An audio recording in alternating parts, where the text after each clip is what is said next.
안녕하십니까. 저는 2022 이데일리 부동산 포럼 사회를 맡게 된 이데일리 하진아 기자입니다.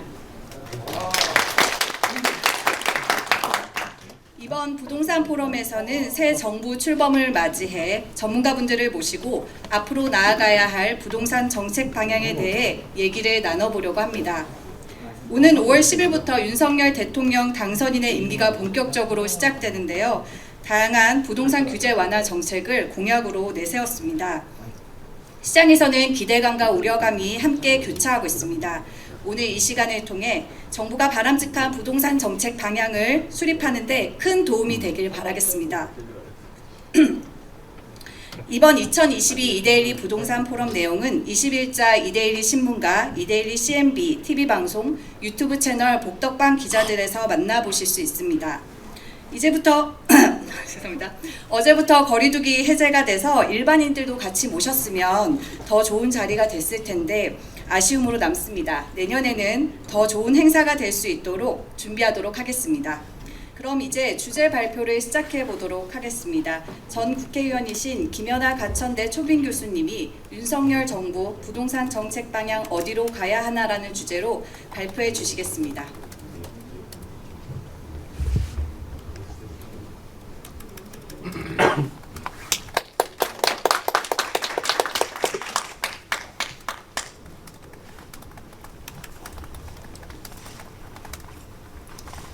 먼저 이런 자리에서 여러분들과 함께 새로운 정부의 부동산 정책에 대해서 논의할 수 있는 기회를 주신 우리 이데일리의 이익원 대표님께 감사의 말씀을 드리고 또 오늘 이 자리에 참석해 주신 여러분들께도 진심으로 감사드립니다.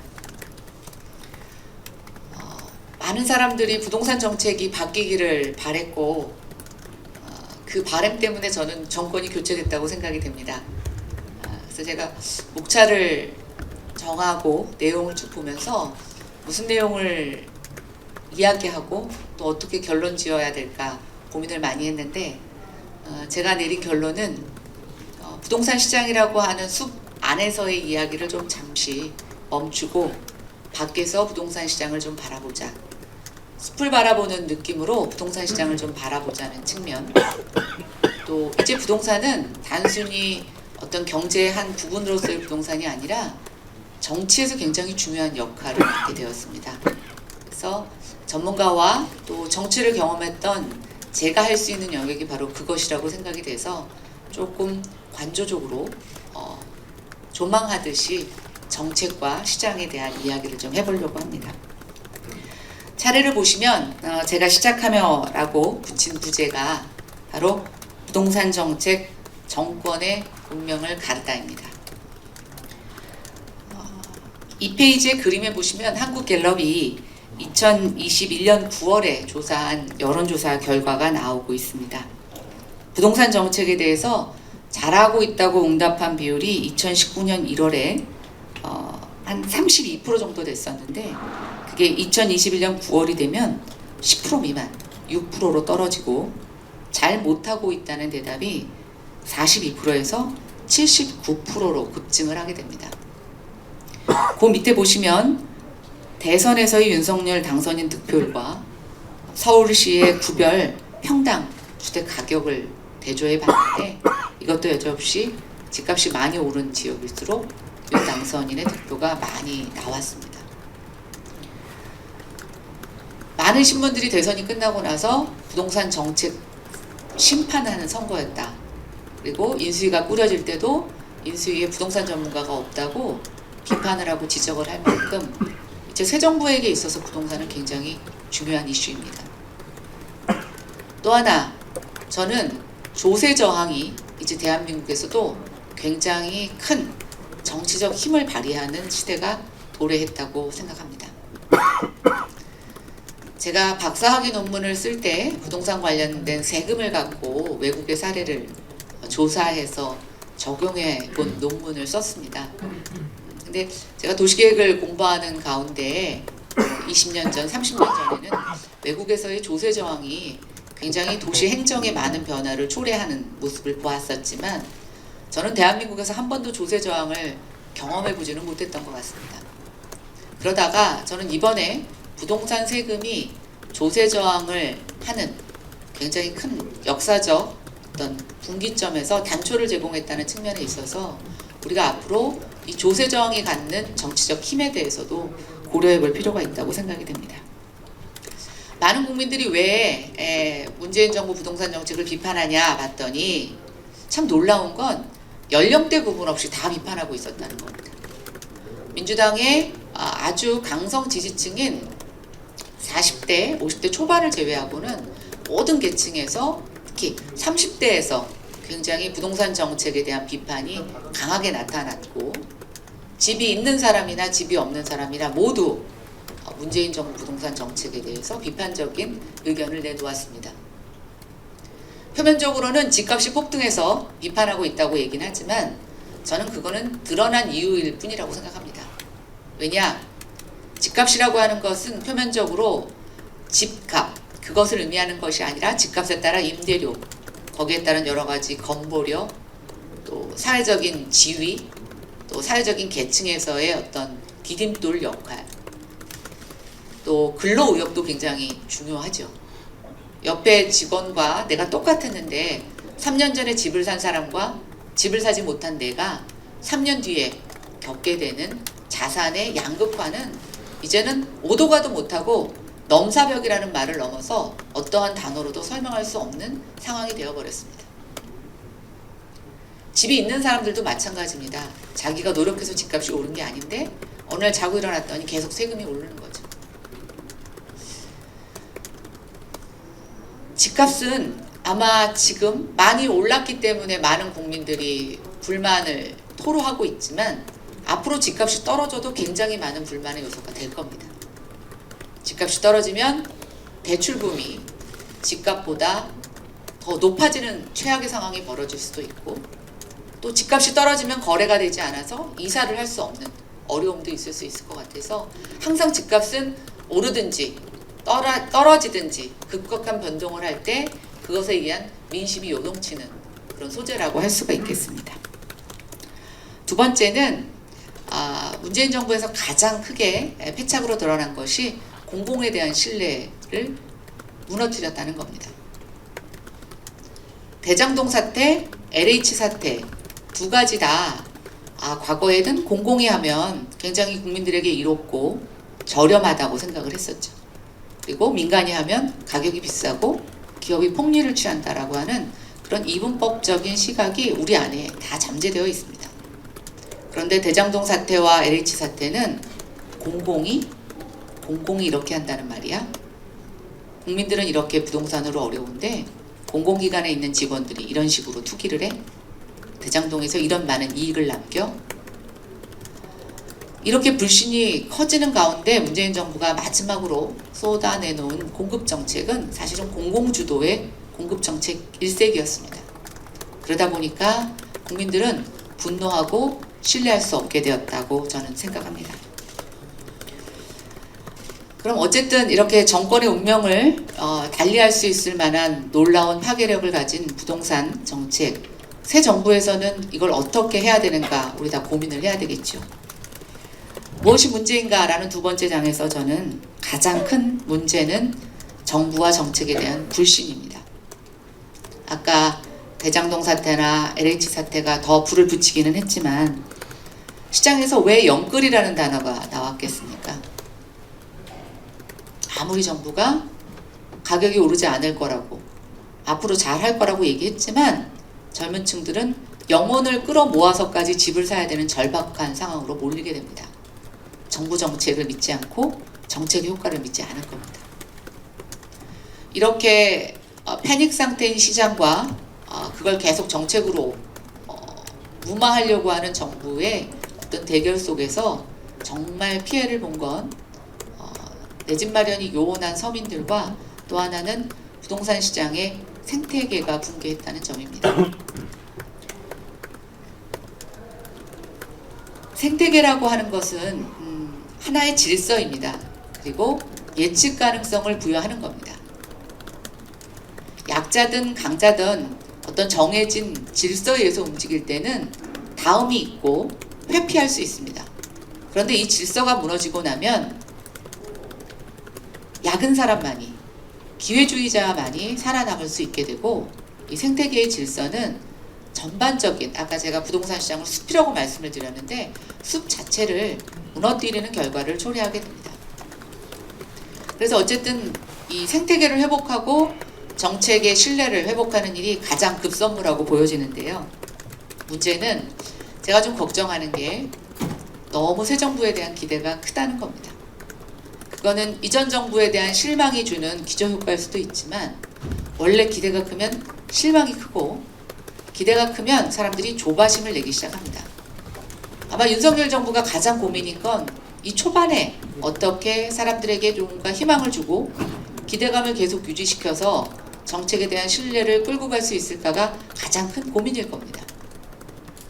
가장 어렵기도 하고요. 근데 기대는 큰데 정작 법을 바꿀 수 있는 입법 여건은 최악입니다. 172석이라고 하는 앞으로 야당이 될 민주당. 그동안도 쉽지 않았지만 저는 앞으로 남은 2년도 쉽지 않을 거라고 생각이 됩니다. 기대는 큰데 입법 여건은 최악이라는 상황이죠. 근데 이때도 방법은 있습니다. 방법이 뭐냐? 그럼에도 불구하고 다가올 앞으로 야당이 될 민주당의 정책 실패 요인이 지난 5년에 있었으니 그래도 좀 믿고 더디어도 기다려달라고 하는 신뢰만 얻을 수 있다면 저는 이 거대 야당의 저항도 결국 수그러질 거라고 보고 있습니다. 왜냐하면 그들도 2년 뒤에는 선거를 해야 되기 때문입니다.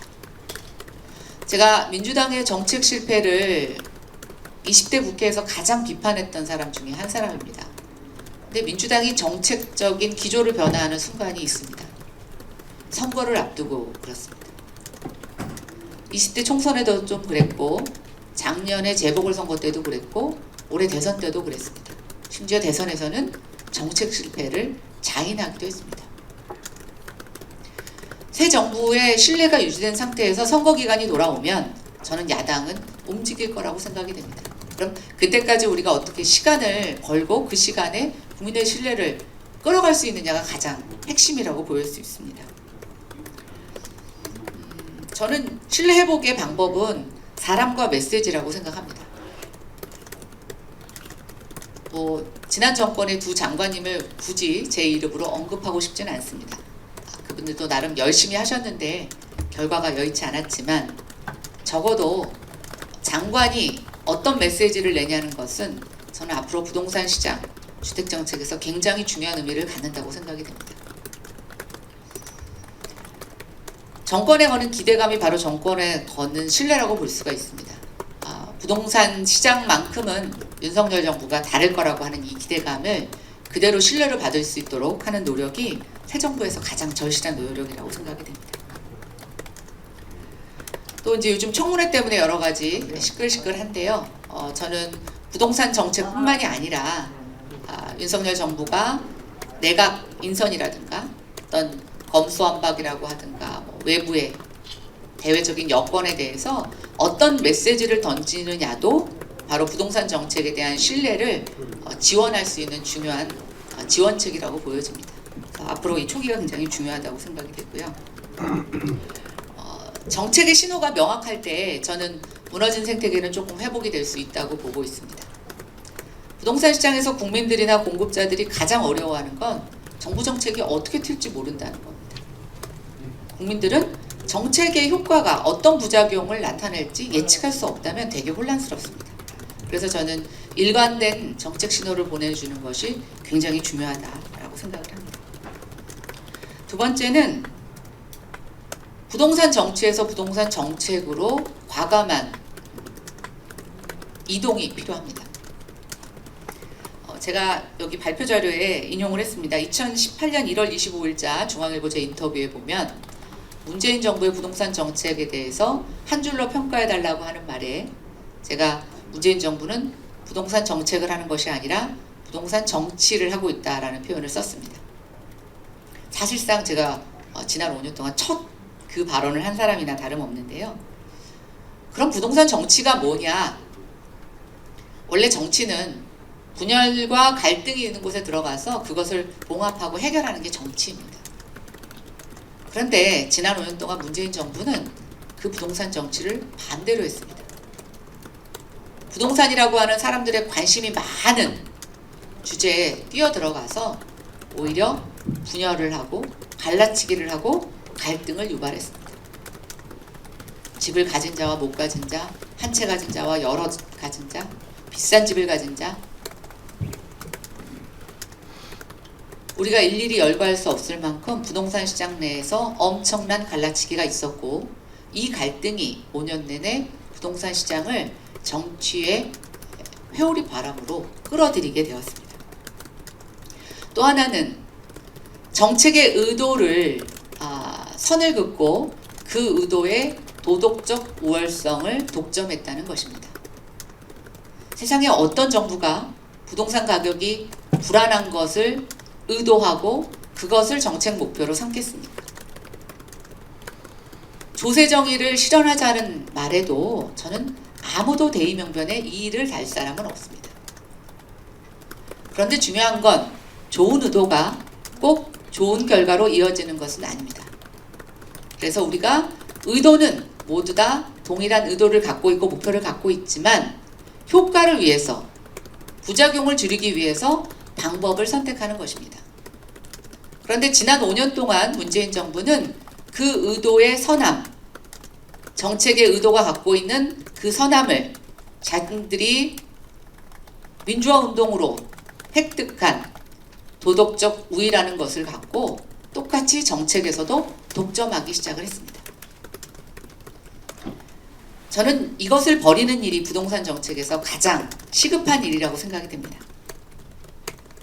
이제는 정책의 의도의 선악이 문제가 아니라 정책의 효과가 국민들의 삶에 어떠한 영향을 미치는가를 갖고 우리가 논의를 하고 경쟁을 해야 됩니다. 대표적으로 이런 선한 의도를 갖고 일종의 폭정에 가까운 부작용을 이끌어낸 정책이 부동산 조세와 저는 임대차 3법이라고 생각이 됩니다. 두 번째, 부동산 정치는 사회적 비용을 고려하지 않는 밀어붙이식의 정책입니다. 모든 규제에는 사회적 비용이 발생합니다. 그 사회적 비용은 때로는 약자에게 전가되기도 하고 지금 당장 전가돼서 나타나지는 않지만 미래 세대의 부담으로도 나타나게 됩니다. 근데 제가 국회에 있어 보니까요, 정부 입법은 규제 영향 평가를 받지만 의원 입법은 규제 영향 평가가 없습니다. 한 MB 정부나 박근혜 정부 때부터 이것에 대한 문제점들을 시민단체들이 계속 지적을 했지만 국회도 그것이 편리하고 정부도 그것이 편리하니까 정말 많은 정부 부처에서 나와야 되는 법들이 의원 입법으로, 청부 입법이라고 하는 좀 부정적인 단어를 쓰기도 합니다만 그렇게 이루어졌습니다. 그래서 28번의 여러 가지 대책이 나오는 동안 그 대책에 대한 사회적 비용에 대해서 어느 누구도 진지하게 고민하거나 그것을 준비하지 못했던 것도 저는 부동산 정치라고 생각합니다. 왜냐? 부동산 값만큼, 부동산 이슈만큼 표에 영향을 미치는 것이 없기 때문에 정부나 정치권이 다 그것에 저는 타협한 결과라고 보여집니다. 5페이지의 자료에 보면 그 웅덩이에 빠진 두 사람의 그림이 있습니다. 비가 올 때 키 큰 사람이 비를 먼저 맞지만 키 작은 사람은 그것을 비웃다가 먼저 물에 잠긴다라고 하는 그림입니다. 정확히 출처를 제가 찾지는 못하겠습니다만 인터넷에서 떠돌아다니는 그림을 제가 가져와서 캡처해서 갖고 있던 걸 오늘 올렸습니다. 사회적 비용에 대한 충분한 검토보다는 인기 영합주의에 빠지고 이러한 정책 추진은 중장기적인 것보다 단기적인 것에 사람들로 하여금 집착하게 합니다. 정책이 바로 선거에 영향을 미치다 보니까 선거 상황에 맞춰서 정책을 또 자주 바꾸고 바꿀 의향이 있는 것처럼 비치게 되죠. 악순환입니다. 이 악순환의 시작이 어디에서부터 시작되는지 모르겠지만 어느 순간 부동산과 선거와 정치는 계속 이런 악순환의 고리에 빠져 있습니다.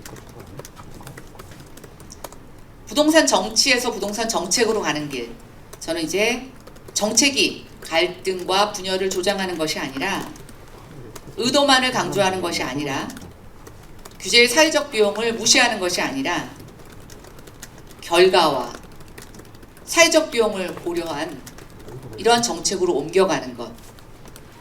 그래서 부동산 정치는 종식되어야 된다고 생각합니다. 제가 비례대표 끝나고 지금 지역에서 정치를 하고 있습니다. 지역 현장에 가보니까 저는 이런 부동산 정치가 너무나 더 많이 눈에 보이고 또 현실로 부딪히고 있는데, 대표적인 부동산 정치의 한 단면이 교통시설입니다.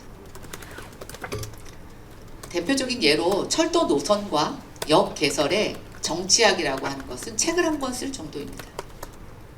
보통 교통 노선은 교통 전문가들이 최적의 시뮬레이션을 내는 방법이 있습니다. 거의 과학에 가까운데요. 그걸 방법을 갖고 뭐 지형적인 것, 그다음에 경제적인 비용 이런 걸 갖고 최적의 노선을 뽑습니다. 근데 그건 그냥 논의의 첫 테이블일 뿐입니다. 그때서부터 민원이 많은 지역, 힘센 정치인이 있는 지역으로 노선이 마구마구 휩니다. 역 개설은 더할 나위도 없습니다. 물론 정치라는 것이 과학으로 설명할 수 없는 부분들을 커버해야 되는 부분들이 있습니다. 그러나 정부가 투자하는 교통시설은 국민의 세금입니다.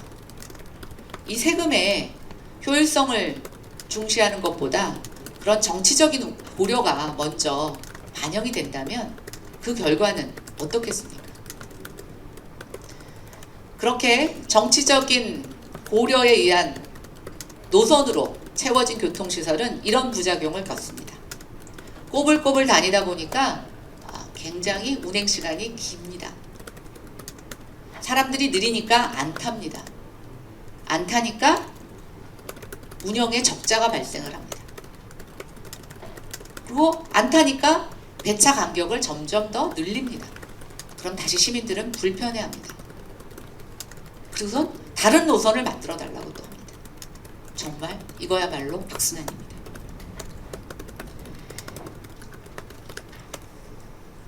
제가 이제 부동산 정치를 좀 벗어버리자고 말씀을 드리면서, 그럼 이제 앞으로 어떻게 할 것이냐 좀 구체적인 얘기를 해보려고 합니다. 다 얘기할 수는 없습니다. 아마 부동산 과제 여기 전문가들 많이 오셨지만 세세하게 따지자면 뭐 100가지도 넘을 거라고 보여지는데, 저는 오늘 딱 두 가지에 대해서 말씀을 드리려고 합니다. 하나는 지속 가능한 양질의 주택 공급, 두 번째는 부동산 조세 부분입니다. 대선에서 제가 좀 기함했던 건 대선 후보들이 주택 공급 물량의 그 규모가 막 수백 단위로 넘어가는 거였습니다. 여기 이제 우리 정책관님 오셨지만 제가 이사대책에서 막 100몇만 호를 내시는 걸 보고 이걸 어쩌려고 이러시나 그랬더니 대선 후보들은 거기다가 100을 하나씩 더 얹으시더라고요. 네. 근데 정치는 그렇습니다. 이게 국민들이 100만 호가 적절할지 150만 호가 적절할지 모릅니다. 그런데 국민들 입장에서는 너무 주택 부족이 이 정책 실패의 원인이라고 생각하고 체감되니까 많은 숫자를 제시하는 후보에게 더 신뢰를 보이게 되죠. 그래서 저도 대선 캠프 여러 곳에다가 제발 숫자 좀 쓰지 말라고 하는데 뭐 말릴 방법이 없었습니다. 어쨌든 윤석열 후보는 그래도 조금 이재명 후보보다 좀 적게 쓰셨는데 어쨌든 50만 호를 제시하셨습니다. 저는 뭐 양 충분하다고 생각합니다. 지나치게 충분합니다. 그런데 정치인들이 거는 주택 공급 목표는 내용적으로 보면 이게 부지 확보 기준인지 허가 기준인지 완공 기준인지 알 수 없습니다. 분명한 건 임기 내에 다 할 수 없습니다. 그리고 저는 임기 내에 다 하지 않는 것이 더 바람직하다고 보고 있습니다. 그렇다면 국민을 속이는 것이냐, 약속을 어기는 것이냐, 그렇지 않습니다. 저는 이 250만 호의 숫자가 굉장히 의미가 있다고 봅니다. 집을 250만 호 짓는 게 아니고요, 250만 가구의 주택 문제를 해결하면 되는 겁니다.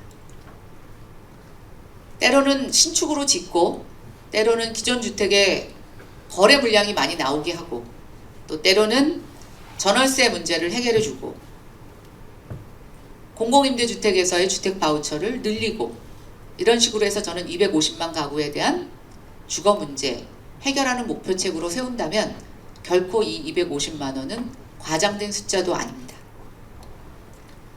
다만 이런 재고주택과 신규주택 또 주거복지 부분으로 우리가 나눠서 하면서 제가 각각의 좀 항목을 말씀을 드리자면 저는 일단 청약에 대해서 좀 말씀을 드리겠습니다.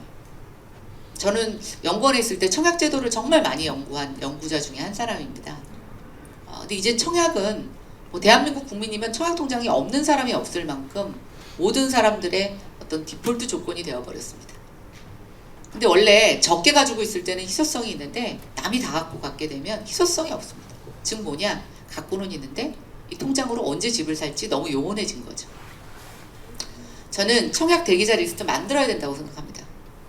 그래서 정부가 여기다 집을 짓는다고 했다가 나 그럼 여기 집 분양받아야지 그랬다가 더 좋은 목에다 또 집을 짓는다고 하면은 내 청약 수요가 여기에서 여기로 막 옮겨가는 이런 변덕을 계속 부리게 하면 저는 정부 정책이 절대로 지속 가능하게 이루어질 수 없다고 생각이 됩니다. 그래서 지금 한 250만 원 얼마나 많은 택지에 주택을 공급하겠다고 발표를 하셨습니까? 대충의 타임 스케줄과 분양 가격, 단지 조성 상태를 공표를 하고 수요자들이 자기에게 맞는 지역을 신청해서 기다릴 수 있게 하는 청약 대기자 리스트 저는 반드시 만들어야 된다고 생각합니다. 두 번째는 기존 주택에서 거래 물량이 좀 증가하게 하는 방법이 있습니다. 지금 많은 사람들이 다주택자 양도세 감면을 이 대안으로 제시를 하고 있습니다. 좋습니다. 뭐 필요합니다.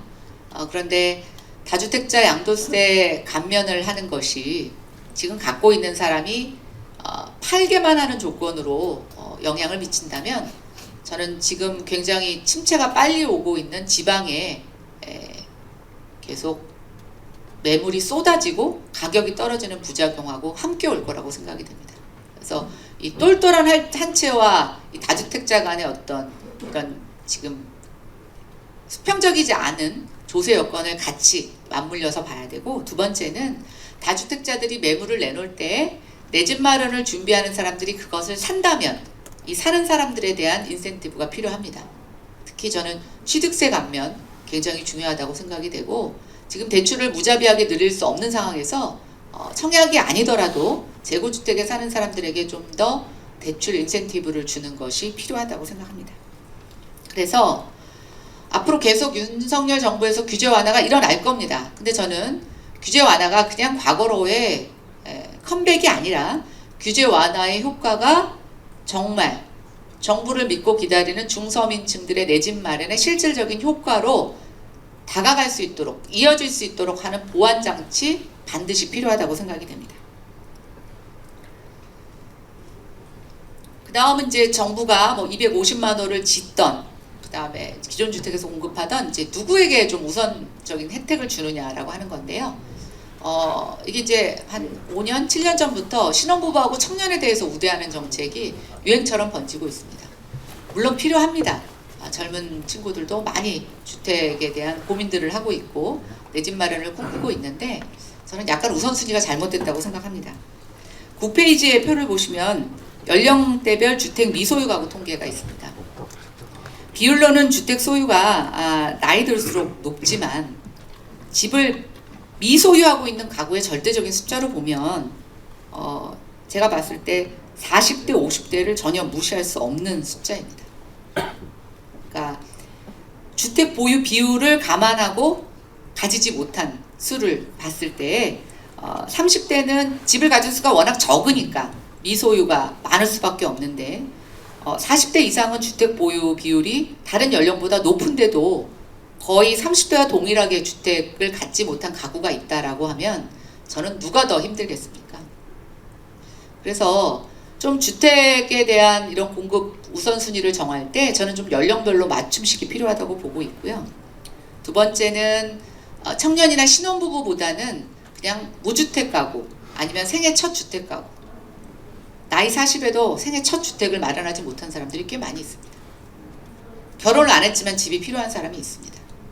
그래서 신혼부부 조건을 맞추기도 너무 어렵고, 그래서 저는 뭐 신혼부부에 대한 혜택을 줄이자라는 게 아니라 일반적인 무주택자, 생애 첫 주택 구입자로 좀 이 칸막이를 터자는 말씀을 드리고 싶습니다.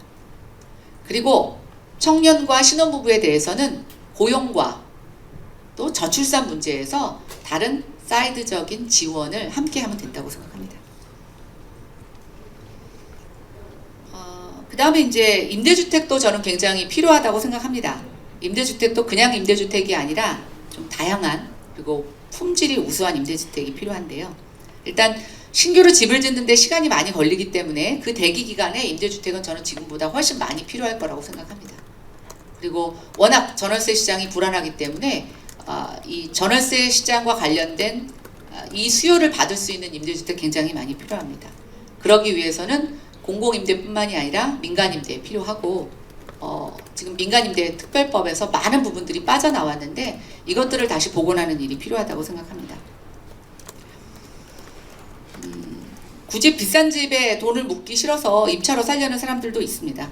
근데 뭐 그런 사람이든 정말 돈이 없어서 임차를 하는 사람이든 공통점은 뭐냐면 집값도 비싸지만 임대료도 비싸지만 그 돈에 비해서 주택의 품질이 너무 후지다, 너무 열악하다라고 불만을 토로하는 사람이 많습니다. 그래서 우리가 새 집에만 자꾸만 좋은 수준을 갖다 대는데 기존 주택에서 임대로 나오는 그런 주택들의 주거 수준도 함께 고려해야 된다고 생각합니다. 그다음에 이제 재개발 재건축 규제 완화 얘기 많이 나오고 있습니다. 그래서 이제 뭐 용적률을 더 높여가지고 여기서 이제 많은 집들을 확보해서 뭐 역세권 척주택이나 뭐 원가주택 이런 것들이 주로 신혼부부나 청년들에게 공급하는 주택인데요. 그런 주택 말고도 저는 뭐 서울에서 집을 갖고 있었는데 이제 은퇴하고 애들도 다 키워서 굳이 학군 좋은 지역에 살 필요가 없는 사람들이 있습니다. 그리고 그런 사례들은 이미 선진국에서 많이 목격되고 있는데요.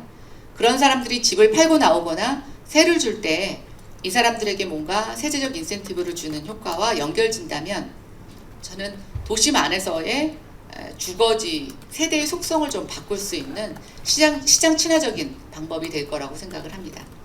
이거는 과거에 주택과 관련된 세금이 적을 때는 쓸 수 없는 대책이었습니다.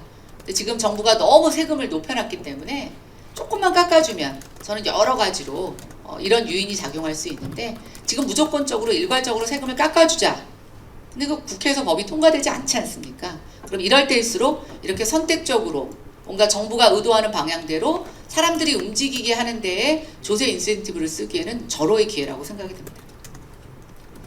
다음은 이제 재개발 재건축도 연이어 말씀드리겠습니다. 재개발 재건축 기대감이 가장 큰 분야 중에 하나죠. 예. 그래서 뭐 지금 해당 지역에서는 집값이 오르느니 뭐 거래가 다시 살아나느니 이런 얘기들이 하고 있습니다.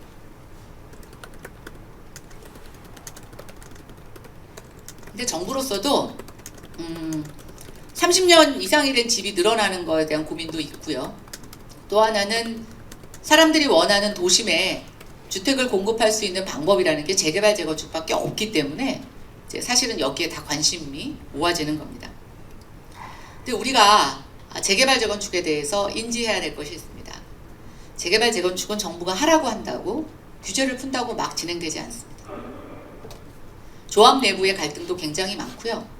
근본적으로 경기에 굉장히 민감하게 움직입니다. 부동산 경기가 좋으면 사업을 막 추진했다가 경기가 꺾이기 시작하면 그때서부터 조합에서 싸움이 나기 시작을 하고 사업이 멈춰섭니다. 더군다나 지금 건설 현장의 상황이 어떻습니까? 원자재 가격이 급등하고 있고 노동자 임금이 높아지면서 생산성이 엄청 떨어져 있습니다. 거기다가 최근에는 건설 안전과 관련된 여러 가지 규제 때문에 지금 공사 현장이 빨리빨리 돌아갈 수 있는 상황이 아닙니다.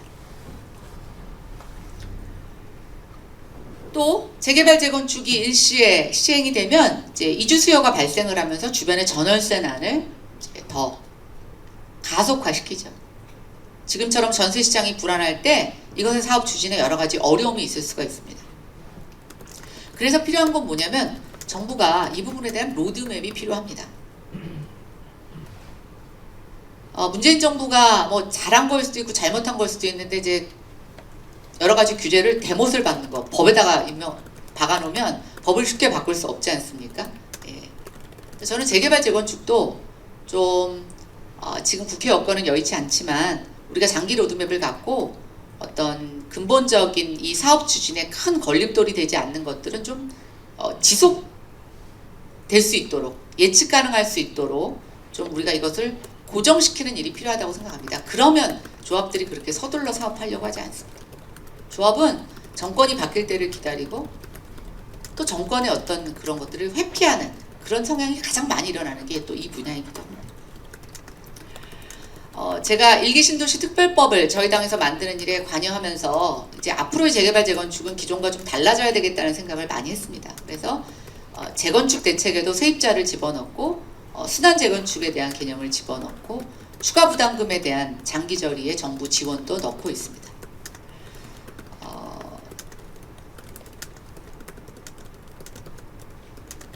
재개발 재건축을 이제 우리가 막 고민을 하는데 제가 같이 이때 고민해야 될 일을 한 가지 말씀드리고 싶습니다. 재개발 재건축을 하고 싶어도 규제가 풀려도 못하는 지역들이 있습니다. 사업성이 낮은 지역들이 대부분인데 사업성이 또 낮은 지역들은 다른 주변의 주거 여건도 굉장히 열악합니다. 이 부분에 대한 균형을 맞추지 않고 사업이 될 만한 지역들의 사업이 가속될 수 있는 규제 완화를 계속 하다 보면 저는 우리가 그동안 경험했던 재개발 재건축의 모든 부작용이 반복된다고 보고 있습니다. 그래서 저는 오히려 오늘 재개발 재건축의 소외 지역에 대한 얘기를 좀 먼저 해보려고 합니다.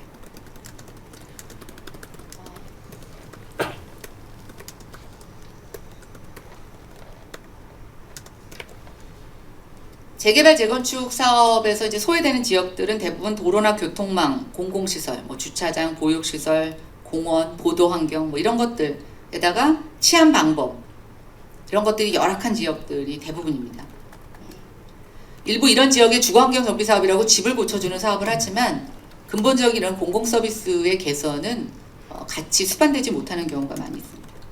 우리가 정주환경 그러는데 이런 지역일수록 정부가 정주환경에 대한 고민을 해주어야 합니다.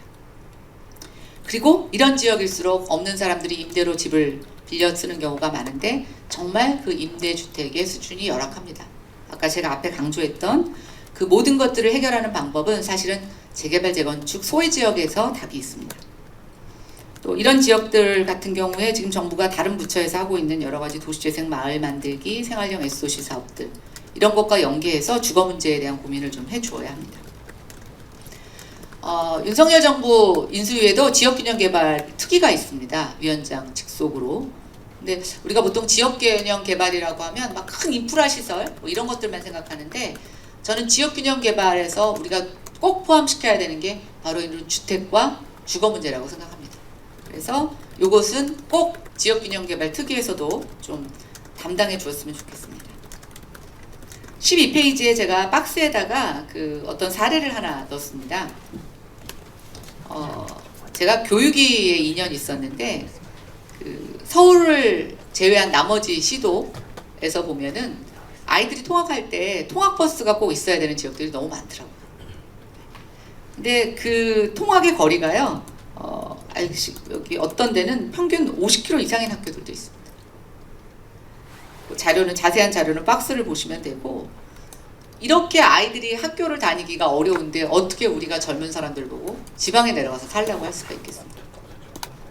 저는 이런 문제 차원에서 좀 재개발 재건축 소외 지역에 대한 논의가 이루어졌으면 좋겠다는 생각이 들고요. 그 다음에 이제 재개발 재건축을 할 때 다시 돌아와서 도시 정책적 검토를 부탁드립니다. 일기 신도시는 서울의 재개발 재건축과 같은 방향으로 진행될 수 없습니다. 여건이 다릅니다. 서울시에 많은 노하우가 전수되어야 하기는 것은 분명하지만 서울의 노하우를 그대로 이쪽 지역에 적용해서는 안 됩니다. 그래서 서울 중심의 재개발 재건축 정책 저는 조금 시야를 넓히고 전환과 포용 확대가 필요하다고 생각합니다. 공공임대주택에 대한 얘기가 좀 요즘 많이 안 나오고 있죠. 워낙 지금 민간 부분에 대한 얘기가 많이 나오다 보니까 공공임대주택에 대한 얘기가 상대적으로 적게 소개되고 있는데 저는 이제 지난 정부들 어느 정부 할 거 없이 공공임대주택의 양적 확보를 위해서 노력을 해왔습니다. 2025년이면 지금 주택 재고, 임대주택의 전체 주택 대비 재고율을 10%로 목표를 하고 있는데 이제 양적으로는 어느 정도 진전이 있는 것 같습니다. 근데 문제는 질의 문제입니다. 공공임대주택 새로 짓는 것들은 괜찮지만 예전에 지은 것들은 주거환경 굉장히 열악하고요. 그 안에 사는 사람들의 수평적인 균형, 형평성 따져보면 항상 문제가 있습니다. 국감 때마다 단골로 등장하는 것이 공공임대주택에 사는데 외제차를 몰고 사는 사람, 다니는 사람들. 이런 우리가 미처 보지 못하는 여러 가지 불균형의 문제가 있습니다. 근데 제가 국감을 해보면 10년 전 국감에서도 그랬었고 제가 있었을 때도 그랬습니다. 왜 이게 개선이 안 될까요? 티는 안 나는데 이 사람들을 내쫓고 다시 재배치하는 데는 엄청난 행정비용이 들어갑니다. 아마 국토부 국정과제에 이 형평성을 조율했다고 해서 높은 점수를 주는 장관은 없었을 거예요. 아무도 그만큼 열심히 안 합니다. 근데 저는 이제는 이런 거 좀 해야 된다고 생각합니다. 그래서 공공임대주택에도 역시 민간주택처럼 대기자 리스트 있어야 되고요.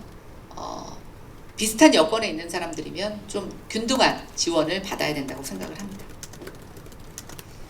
또 낡은 임대주택 리모델링 재건축에 대한 고민 일반 민간주택과 아울러서 같이 해야 된다고 생각합니다. 제가 좀 시간을 많이 쓰는 것 같습니다. 네. 다음은 이제 부동산 세금의 정상화입니다. 조세의 역할과 기능에 대한 근본적인 검토 필요하다고 생각합니다. 저는 세금은 세금이지 세금은 벌금이 아니라고 생각합니다. 그러나 지난 5년 동안 부동산 세금은 징벌적이라고 하는 수사어가 붙을 만큼 세금의 역할을 했습니다. 똑같이 10억의 자산을 갖고 있는데 한 채 10억인 사람과 세 채 10억인 사람의 세금이 다르고요. 주택을 갖고 있을 때와 아파트를 갖고 있을 때와 상가를 갖고 있을 때 똑같은 가액이지만 세금이 다릅니다. 금융자산관의 형평성에서 봤을 때 똑같은 수익을 내도 한쪽에서는 아직까지 세금 안 내고 있죠. 주택은 뭐 거의 50%, 60%, 70%의 세금을 내기도 합니다. 이것이 과연 조세 정의냐 하는 것입니다. 어떤 측면에서 보면 많이 벌었으니까 많이 내야지. 근데 그런 측면이 아니라 조세의 원래의 기능으로 보면 이건 공정하지 않습니다. 왜냐? 조세의 벌금적 성격을 포함해서 같이 혼용하고 있기 때문입니다. 제가 강조하고 싶은 건 이 부분을 구분해야 된다는 겁니다. 두 번째는 일시적 감면이냐 근본적인 완화이냐 논란이 뜨겁습니다만 일시적인 것은 어쩔 수 없을 때 해야 되는 겁니다. 경기가 급격하게 안 좋을 때 아니면 국회 상황이 정부가 야당의 벽을 넘지 못할 때 지금 두 개가 다 비슷하게 다가오고 있습니다만 어쨌든 일시 감면은 짧게 반복되지 않는 범위 내에서 해야 되고 좀 시간이 걸리더라도 근본적인 개선을 해 나갈 필요가 있습니다. 그러나 지금 국회 상황으로 보면 부동산 조세는 시행령, 시행규칙을 변경하는 것 외에 법을 규정하고 있는 것은 일시적 감면으로 흐를 가능성이 높다라고 보고 있습니다. 마지막입니다. 제가 부동산 정치가 이제 종식되어야 된다고 얘기를 했습니다. 그런데 저는 새로운 정치의 역할에 대해서 강조하고 싶습니다. 아까 말씀드린 것처럼 정치는 갈등과 분열이 있는 곳에 뛰어들어가 그 문제를 해결하는 게 정치입니다. 분열의 정치를 반성한다면 이제의 정치는 해결과 통합의 정치로 가야 됩니다. 국회에서의 어떤 정치적 역할, 저는 지금이 국민에게 보여주어야 할 절호의 기회라고 생각이 듭니다. 민주당도 대선 과정에서 또 재보궐 과정에서 자신들의 정책 실패를 인정한 지금 타이밍이 저는 절호의 기회라고 보고 있고요. 부동산 관련 입법 중에서 국민 생활에 즉각적으로 영향을 미치는 법률 개정에 대해서는 여야가 통큰 합의를 해야 됩니다. 그리고 필요하다면 임시조치의 성격을 띄어서라도 즉각 시행을 해야 됩니다. 주택 공급도 마찬가지입니다. 민간주택 공급 활성화 유도하겠지만 쉽지 않을 수도 있습니다. 이럴 때일수록 공공주택 공급 확대해야 되고 당선인이 주창하고 있는 역세권 첫 주택이나 원가주택 부분을 국회가 통 크게 지원해서 이런 주택들이 빠르게 지어지고 국민들에게 공급될 수 있도록 해야 됩니다. 제 마지막 문구는 문장을 읽도록 하겠습니다. 진정한 부동산 정치는 여야의 구성과 정책에 대한 이념 차이에도 불구하고 국민 경제와 주거 안정을 위해 여야가 통 크게 합의하고 양보하는 것이라고 생각합니다. 윤석열 정부의 부동산 정책, 진짜 정치가 필요한 시기입니다. 제 발표를 이것으로 마치겠습니다. 감사합니다.